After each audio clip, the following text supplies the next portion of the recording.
स्वागत है आपका वॉइस ऑफ एमपी में। इस वक्त मैं हूं आपके साथ महक और आप देख रहे हैं voice of MP news channel. चलिए बात करते हैं इस बड़ी अपडेट के बारे में। अफीम उत्पादक नीमच में डोडाचूरा अफीम तस्करों ने अपने पैर जमा लिए हैं, जो इसका सबसे बड़ा उदाहरण मनीष तिवारी और बाबू सिंधी केस देखने को मिला है। जहां इनके साथ ही और भी कई बड़े नामी तस्कर इस इलाके में इस गोरख धंधे को चला रहे हैं। इनके खिलाफ पुलिस प्रशासन को एक बड़ी मुहिम चलाते हुए इन पर सख्त कार्रवाई करनी चाहिए। इसी को लेकर आज हमारे चीफ रिपोर्टर दीपक खताबिया ने स्थानीय अधिवक्ताओं नेताओं से चर्चा की। आइए अब सुनाते हैं आपको कि इस मामले में क्या कहना है उनका। नीमच और मंदसौर चूँकि ये अफीम का गढ़ माना जाता है, यहाँ पर अफीम की पैदावार बहुत ज़्यादा होती है और समय समय पर यहाँ के जो अफीम के जो तस्कर हैं यहाँ पे सक्रिय होते रहते हैं, चाहे वो हरियाणा पंजाब के ले लो, चाहे वो दिल्ली के ले लो। लेकिन अभी वर्तमान में जो पिछले कुछ समय में देखने को आया है, जो मनासा पुलिस ने पहले कार्रवाई करते हुए मनीष तिवारी जो यहाँ का लोकल रहवासी है, उसका गोदाम जो इंदिरा नगर में था उसके ऊपर कार्रवाई करते हुए कई कुंटलों का डोडा चूरा जो है उसके गोदाम से बरामद किया था। उसके बावजूद भी जो है लोकल पुलिस की नींद नहीं खुली और लोकल पुलिस के इस निष्क्रियता के चलते अभी आप देखो नारकोटिक्स ब्यूरो जो कार्रवाई करते हुए बाबू सिंधी के गोदाम पर कल जो कार्रवाई की है, बड़ी मात्रा में जो है ये डोडा चूरा और धोलापाली को पकड़ा है। तो इससे ये जाहिर होता है कि किस प्रकार से मतलब जो है पुलिस की मिलीभगत कह लें कि नारकोटिक्स ब्यूरो जो आज कार्रवाई कर रही है या मनासा पुलिस जो आगे कार्रवाई कर रही है, तो हमारी नीमच पुलिस क्या कर रही है, उनका जो है मुखबिर तंत्र क्या कर रहा है। खाली गरीब लोगों को परेशान करना ही कोई पुलिस का दायित्व नहीं है। उनको चाहिए नीमच पुलिस को अपनी सक्रियता दिखाते हुए, मैं जिला पुलिस अधीक्षक जो आए हैं बहुत दमंग हैं, उन्होंने आते ही अपनी सक्रियता बहुत तत्परता से दिखाई और आज भी उनको ये चाहिए कि वो कहीं ना कहीं जो है इस मामले में बहुत ज़्यादा गंभीरता से लें, क्योंकि ये मामला जो है नशे से जुड़ा हुआ है। निश्चित रूप से आज आप देख लो कि ये जो गोदाम इतने बड़े बड़े आज जो औद्योगिक क्षेत्र में ये डोडा चूरा पकड़ा गया है बाबू सिंधी का, और बाबू सिंधी का काम खाली यही नहीं है, उसका डोडा चूरा से लेकर के जो पोस्ता दाना है उस तक में उसका इन्वॉल्वमेंट है। और निश्चित रूप से कहीं ना कहीं बड़े बड़े व्यापारी जो नीमच के इसमें हैं उनका भी कहीं ना कहीं इसमें योगदान है। उनकी जो काल डिटेल निकलेगी या जो इससे संपर्क में निकलेंगे तो कई तो अंडरग्राउंड हो चुके होंगे और कई पुलिस के शिकंजे में आना बाकी है। निश्चित रूप से एक अच्छी कार्रवाई है और ऐसी कार्रवाइयाँ निरंतर चलनी चाहिए। ज़िले में ये अफीम का एक बड़ा कारोबार, बड़ा जिला, एक गढ़ माना जाता है डोडा चूरा और अफीम का। निश्चित रूप से बड़े बड़े इसमें नाम निकल के आएंगे और ऐसी कार्रवाइयाँ निरंतर अगर जारी रहती है तो कहीं ना कहीं लोग और लोगों के जो जवान बच्चे जो आज नशे की गिरफ्त में हैं वो कहीं ना कहीं इस चीज़ से बाहर आएंगे। ये नीमच के अंदर जो है डोडा चूरा, धोला पानी और अफीम की तस्करी का एक बहुत बड़ा कहना चाहिए कि अड्डा है। चूँकि यहाँ पर अफीम की खेती होती है इसलिए यहाँ पर अफीम का लंबा चौड़ा कारोबार होता है। दूसरा ये है कि जो अफीम का डोडा चूरा है इसको सरकार खरीदती नहीं है और इसकी तस्करी भारी मात्रा में यहाँ पर होती है। देखा गया अभी यहाँ पे जो इंडस्ट्री एरिया के अंदर पकड़ा, इसके पहले जो इंदिरा नगर में पकड़ा था, ये सब। और ऐसा नहीं है कि इसको पुलिस की नज़र में नहीं है, पुलिस की नज़र में सारी चीज़ें नहीं हो, ये संभव नहीं है कि पुलिस की नज़र में नहीं हो और ये काम होता रहे। तो खुलेआम इस तरह के तस्करों के हौसले बुलंद हुए और इस तरह की यहाँ पर कार्रवाई हुई और तस्करी के कारोबार में यहाँ के जवान लड़के बिगड़ रहे हैं और यहाँ का नशे का कारोबार बढ़ रहा है। दूसरा यहाँ पर आप देखिए कि स्मैक का कारोबार भी बढ़ा हुआ है और पुलिस की नज़र में वो लोग भी हैं लेकिन कोई कार्रवाई नहीं होती है। ये बड़ी मतलब इस क्षेत्र की विडंबना है कि यहाँ पर नशे का कारोबार बहुत फल फूल रहा है और पुलिस की तरफ से यहाँ की नीमच पुलिस कार्रवाई नहीं करके दूसरे जगह की पुलिस, राजस्थान पुलिस या मनासा की पुलिस या दूसरी जगह की पुलिस इस तरह की कार्रवाई कर रही है या नारकोटिक्स की पुलिस इसकी कार्रवाई कर रही है। तो ये हमारे लिए पुलिस डिपार्टमेंट के लिए बहुत शर्म की बात है कि उनके होते हुए दूसरे जगह की पुलिस अगर कार्रवाई करे तो एक सोचने विषय भी है कि आखिर ऐसा क्यों हो रहा है। नीमच की पुलिस क्यों नहीं कार्रवाई कर पाती जो बाहर की पुलिस आकर यहाँ कार्रवाई कर। जिला हमेशा से ही जो है अफीम डोडा चूरा तस्करी का गढ़ रहा है और कुछ दिन पहले भी नीमच सिटी में एक जगह गोदाम पे छापा मारा था तो 37 क्विंटल डोडा चूरा वहाँ से मिला था और उसके बाद से ही लगातार जो है इस पूरे मामले में बाबू सिंधी का नाम जो है मीडिया द्वारा लिया जा रहा था कि बाबू सिंधी का भी कहीं ना कहीं उसमें जो है हस्तक्षेप है, इन्वॉल्वमेंट है, परंतु जो है पुलिस प्रशासन द्वारा उस पर ध्यान नहीं दिया गया और कहीं ना कहीं पुलिस की लापरवाही थी या पुलिस की मिलीभगत भी कह सकते हैं, जिसके चलते जो है बड़े पैमाने पे कैंट थाना क्षेत्र में औद्योगिक एरिया जो है औद्योगिक क्षेत्र है वहाँ पर जो है बाबू सिंधी जैसा जो बड़ा तस्कर है वो खुलेआम अपना जो है काला गोरख धंधा चला रहा था और उसके अतिरिक्त जो है उसने वहाँ पर जो है बड़ी मात्रा में जो है डोडा चूरा और धोलापाली और अन्य तरीके से उसने जो है गेहूं में मिलाकर जो है डोडा चूरा को तस्करी कर रहा था। और सबसे बड़ी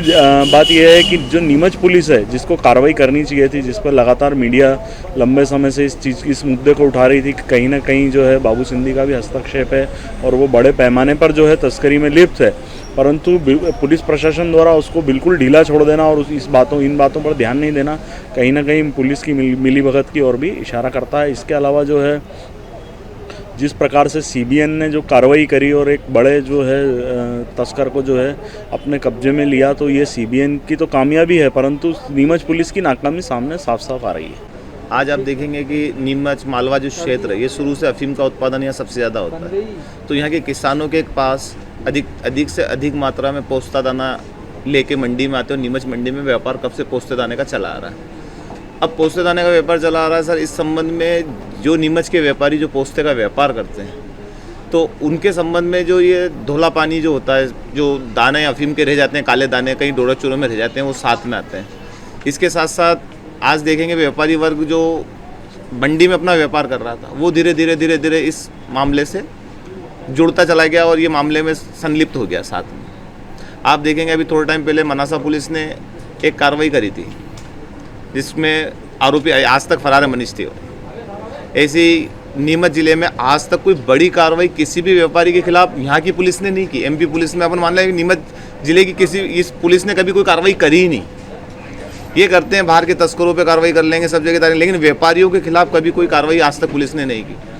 तब जाके केंद्रीय नारकोटिक्स ब्यूरो ने कल एक छापा मारा, बड़ी कार्रवाई करी है और उनको आगे कार्रवाई करनी पड़ी। मतलब नीमच की पुलिस की नाक के नीचे इस टाइप के सारे काम हो रहे हैं। धोला पानी का काम हो रहा है, डोरा चूरा का काम हो रहा है, जो दूसरी उपज जो है फसलों की जो बेची जाती है, ट्रांसपोर्ट की जाती है, इसके अंदर उस चूरे को छुपाया जाता है और इधर से उधर निर्यात किया जाता है। और कहीं ना कहीं पुलिस ने, नीमच पुलिस ने, नीमच जिले की पुलिस ने इन जितने भी व्यापारी जो तस्कर का काम कर रहे हैं, इनको कहीं ना कहीं शरण दे रखा है। नहीं तो उनकी नाक के नीचे आज इतना बड़ा काम हो रहा है, इतने खुले स्तर पे। आप देखेंगे इंडस्ट्री एरिया में गोदाम है व्यापारियों के, यहीं नीमच में चारों तरफ गोदाम है और खुले गोदाम है और खुले में ये माल खरीदा जा रहा है, मिलावट की जा रही है, इधर से इधर मालों की तस्करी की जा रही है, लेकिन पुलिस के नाम पे कोई कार्रवाई नहीं है। काफ़ी लंबे समय से नीमच में ये जो काले धंधे हैं ये चल रहे हैं और अभी विगत दिनों ही इंदिरा नगर जो मेन रिहायशी एरिया है उसमें जो है नीमच के एक गोदाम पे मनासा पुलिस ने आके दबिश दी थी और कमर्शियल क्वांटिटी में डोडा चूरा जब्त किया था। और अब कल वापस ये हुआ कि यहाँ का जो industrial area, main industrial area जो है, उसमें गेहूं की गोदाम की आड़ में जो है काले धंधे का व्यापार किया जा रहा था, डोडा चूरा का व्यापार किया जा रहा था, अफीम का व्यापार किया जा रहा था और गेहूं की आड़ में छुपा के किया जा रहा था। तो मेरा यहाँ पे स्पष्ट रूप से ये मानना है कि आप जिस तरीके से पूछ रहे हैं कि व्यापारी वर्ग और जो शामिल होता जा रहा है, तो मेरा स्पष्ट रूप से ये मानना है कि जो लोकल पुलिस जो है उनका इनको कहीं न कहीं संरक्षण प्राप्त है।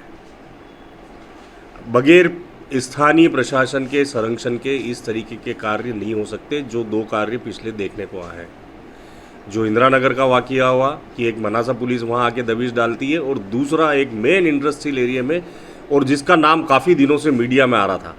जिसका नाम कई दिनों से चर्चित था और पूरे शहर में इस नाम से चर्चित था कि बाबू सिंधी जो है तस्करी करता है, कई दिनों से मीडिया में उसके नाम आ रहे थे। लेकिन हो ये रहा था कि उल्टा जो है, मैंने यहाँ तक सुना कि जिन लोगों ने या पत्रकारों ने जिनने छापा, उसमें बाबू की शिकायत पे से पुलिस ने उन पत्रकारों तक के जो है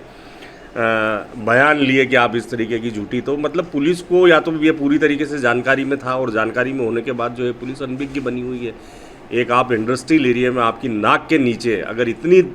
बड़ी मात्रा में अगर अवैध मादक पदार्थ पाए जाते हैं तो निश्चित रूप से आपका कहीं न कहीं संरक्षण है। और मेरा तो ये मानना है कि ये समस्याएं जब तक जब्त नहीं होगी, यहाँ के पुलिस अधीक्षक महोदय जो हैं नीमच के, वो बहुत ईमानदार हैं, बहुत अच्छे हैं, बहुत कर्तव्यनिष्ठ हैं, लेकिन मेरा ये मानना है कि जो निचला जो स्टाफ है, आज अगर इस बाबू सिंधी को सीबीएन ने गिरफ्तार किया है तो मैं ये पूरे दावे के साथ ये बात कह सकता हूँ कि उसके मोबाइल की कॉल डिटेल सीबीएन वालों को उजागर करना चाहिए, जिससे कि ये पता चले कि बाबू सिंधी के संपर्क में कौन कौन से वो पुलिस अधिकारी थे जिनके संरक्षण में इस तरीके से ये खुलेआम व्यापार कर रहा था। और ये देखने में आया और इन बातों से जो है बड़ा आक्रोश भी रहता है समाज में, और युवा पीढ़ी जो है हमारे देश के कई प्रांत जो है नशे की गिरफ्त में आके बर्बाद हो रहे हैं, कई माँ बाप अपने बच्चों को खो रहे हैं, कई पत्नियां अपने पति को इस नशे के कारोबार की वजह से खो रही है। लेकिन हमारे यहाँ हमारे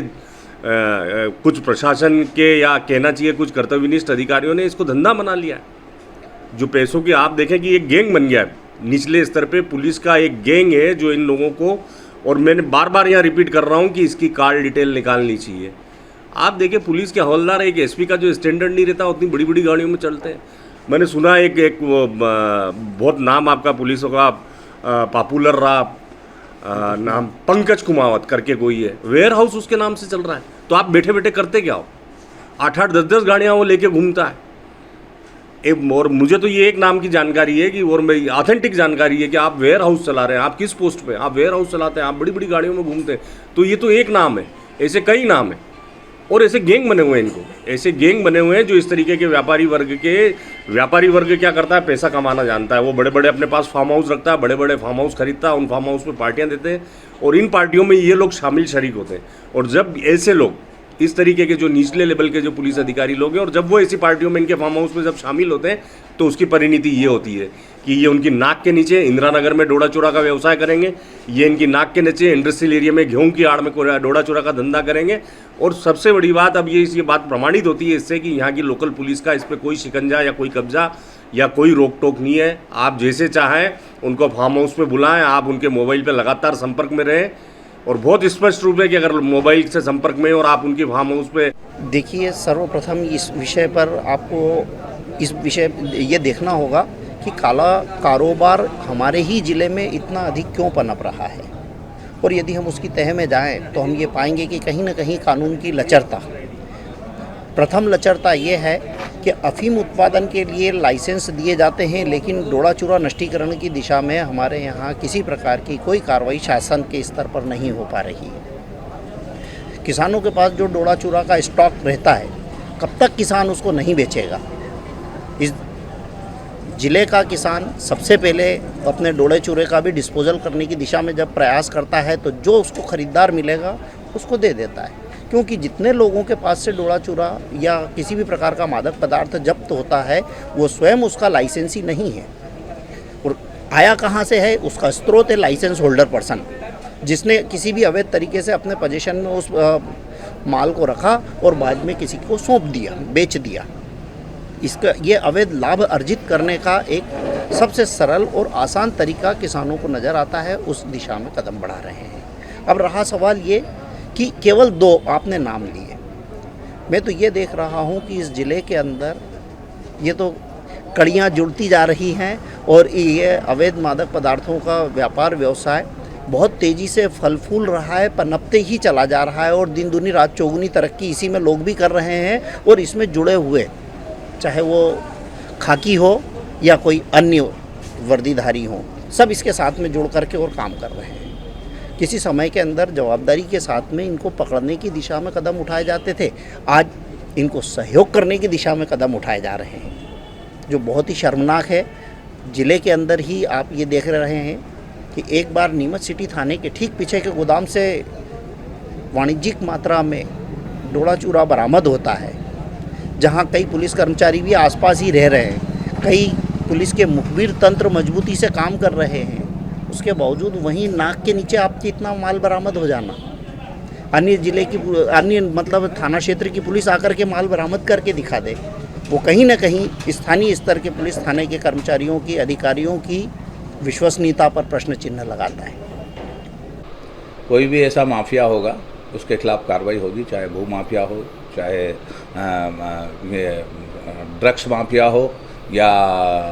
अन्य काम करने वाले जो भी है, रेत माफिया हो, जो भी 2 नंबर का काम करेगा उनके ऊपर कार्रवाई होती है। और हमने देखा है कि समय समय पर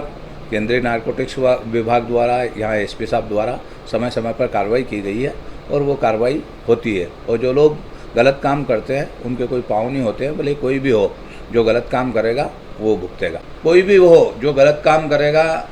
वो निश्चित ही भुगतेगा। और गलत काम करने वालों के लिए चेतावनी है मध्य प्रदेश के मुख्यमंत्री की कि कोई भी हो, जो चाहे सिंधी हो, चाहे अन्य कोई भी हो, अगर गलत काम करेगा तो उसकी जांच होगी, उनके खिलाफ कार्रवाई होगी। और हम देखते हैं कि किसान के काम करने में भी कई प्रकार की तकलीफ आ रही है। मंडी में भी जो हमारे व्यापारी काम करते हैं उसकी अपनी पोस्ता दाना बेचने में उसको तकलीफ आ रही है, और कई